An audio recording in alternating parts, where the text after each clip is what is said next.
Pemirsa, akibat melonjaknya harga kacang kedelai membuat para pengusaha tahu goreng harus mengurangi biaya produksinya.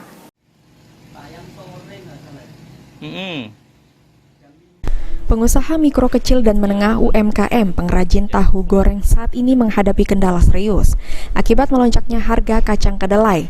Mahalnya bahan baku utama telah mempengaruhi produksi dan kestabilan harga tahu goreng di pasaran. Adanya kenaikan kacang kedelai membuat omset pengrajin tahu goreng menjadi menurun. Bahkan untuk produksi sendiri menurun hingga 30-40%. Dikarenakan kenaikan kacang kedelai mencapai Rp12.800.000 dengan harga sebelumnya Rp12.000 sampai Rp12.500.000. Rajab, pemilik usaha tahu goreng di Jalan Pasir Putih, Kelurahan Sukajadi, Kecamatan Talang Kelapa, Kabupaten Banyuasin menyatakan bahwa kenaikan harga kacang kedelai dalam beberapa minggu terakhir telah memberikan dampak negatif pada biaya produksi tahu gorengnya. Rajab terpaksa mengurangi produksi tahu gorengnya. Untuk bulan-bulan ini karena ada kenaikan kacang kedelai cukup tinggi, jadi menurun juga, sedikit menurun.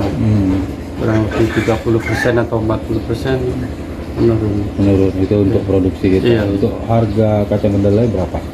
Harga untuk hari ini sudah mencapai 12.800. 12.800. Yang sebelumnya paling cuma 12,5.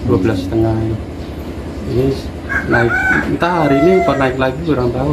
Itu sudah berlaku sejak kapan, Pak? Sudah sekitar 1 minggu inilah. 1 minggu naik. Ada kenaikan. Raja berharap adanya kebijakan atau insentif yang dapat membantu menstabilkan harga kacang kedelai atau memberikan dukungan kepada UMKM untuk mengefisiensikan biaya produksi. Suryadi, PAL TV.